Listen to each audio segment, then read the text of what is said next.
खुलुमबाय दा बे समाव आङो गरेस्वर हालामनि सानजा बोरारि सोलोंसालियाव दंफैयो।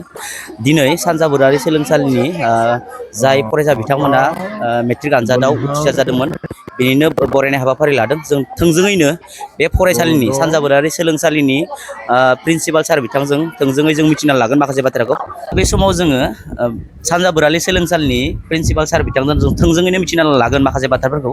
सार दा बे समाव दिनै जितु सानजा बोरारि सोलोंसालिनिफ्राय बरायनाय हाबाफारि लादों, दा बे फरायसालिनिफ्राय साबेसे फरायसाया फार्स्ट डिभिजन एबा बेसे मार्क लानानै उथ्रिसार जादों बेनि बागै नोंथाङा फोरमायनानै होनांगौ। जोंनि सानजा बोरारि सोलोंसालि गरेस्वर, बे सोलोंसालिया 1997 इस्टाब्लिश जानाय।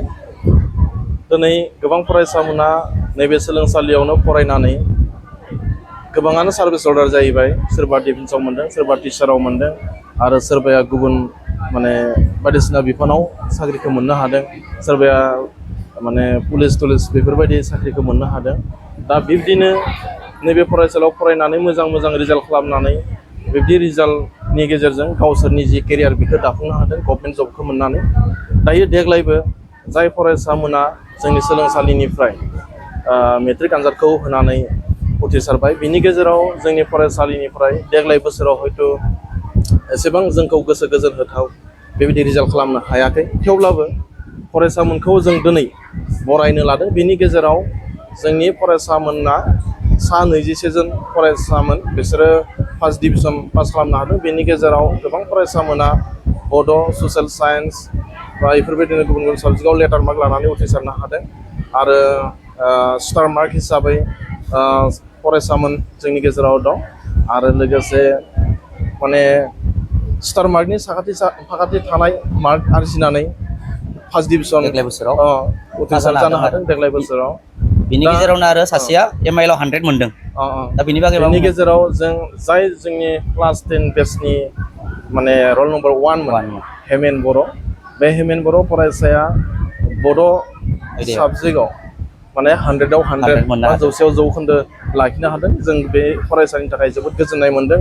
दा बै फरायसामोनखौ दान्दिसेनि उनाव जों लोगो मोनगोन। जों दिनै हांख्रायजोबनाय जादों बै फरायसामोना जेसेबां जोंजों फरायजागोन बेवहाय बाहागो लाफैनानै दिनैनि हाबाफारिखौ जाफुंसारहोगोन। मानोना जों बै फरायसामोननि फरायनाय थांखिजोंनो बे हाबाफारिखौ लानाय जादों। साबायखर थाबाय सार बिथांनिसिम जोंनिसिम दान्दिसे सम होनायनि थाखाय। Thank you. दा बे समाव बाथौ आश्रम गरेस्वर बाथौ आश्रमनि टपारखौनो बुंनांगोन। बिथाङा गासै 78 स्टार मार्क लानानै उथ्रिसार जानो हादों देग्लायनि जि मेट्रिक आनजाद। दा बिथांनिफ्राय जों माखासे बाथ्राखौ मिथिगोन, बिथाङा बेसे मार्क लानानै देग्लायनि जि मेट्रिक आनजाद बेयाव पास जादों बिथांनिफ्राय मिथिलागोन। दा नोंथाङा देग्लायनि जि मेट्रिक आनजाद, बे मेट्रिक आनजादाव बेसे मार्क लानानै गासै बेसे पारसेन्टेज लानानै उथ्रिसार जानो हाखो? खुलुमबाय, आंनि मुङा मुस्रि हेमेन बर'। आं देग्लायनि मेट्रिक आनजादाव सानजा बोरारि सोलोंसालिनिफ्राय उथ्रिसारनो हादों। बेवहाय आं 78% मोननो हादों। दा नोंथाङा भबिष्यतआव बा इयुनाव दा नोंथाङा साइन्स एकाडेमि गरेस्वरनि साइन्स एकाडेमियाव एडमिसन थुसिनबाय। दा बे हिसाबै नोंथाङा भबिष्यतआव मा जानो गोसो? फार्स्टआवनो आं डाक्टर जानो लुगैदों। डाक्टरनि थाखाय आं निट एग्जाम होनो लुगैदों। नङाब्ला आं सेकेन्ड प्रायरिटि आं इन्जिनियार जानो लुगैदों। दा फार्स्ट प्रायरिटि हिसाबै डक्टरखौ लादों आरो बिनि उनाव जुदि जायाबा प्लेन बि आरो इन्जिनियारिंआव थांगोन आरो नोंथाङा, नङा होमबा? दा फैगौ जिथु क्लास 10 नङा होमबा, दा क्लास 10 गथ'फोरा नेक्स्ट इयार मेट्रिक आनजाद लिरगोन। दा बिसोरखौ नों मायाबा बोसोन होगोन, मायाबाफोर बुंगोन, मा खावलायगोन? आं खावलायनाया बेनोदि मेट्रिकआव माखासे ट्रिक दं बेफोरखौ लिरनायनि। बेवहाय माखासे मार्क वाइज लिरनांगोन ना, बेवहाय इंलिस बर' बेफोरखौ पेराग्राफ वाइज लिरनांगोन। आरो मेथ्सखौ नाम्बार वाइज, मेथ्सआव कुइसन नाम्बारा भुल जायोब्ला बेयावनो नाम्बार दानाय थांनाय जायो। बेबायदिनो आंनिया माखासे नाम्बारफोरा दानाय थांनाय जादों। बेनि थाखाय आं बिथांमोनखौ फार्स्टआवनो गावनि मेट्रिकआव जा लिरगोन बेनि नाम्बारखौ गोसोआव लाखिनो थाखाय खावलायनो थिनदों। दा बिसोरो मार्कखौ नायनानै केयारफुलि लिरनांगोन आरो, नङा होमबा? मार्कखौ नायनानै।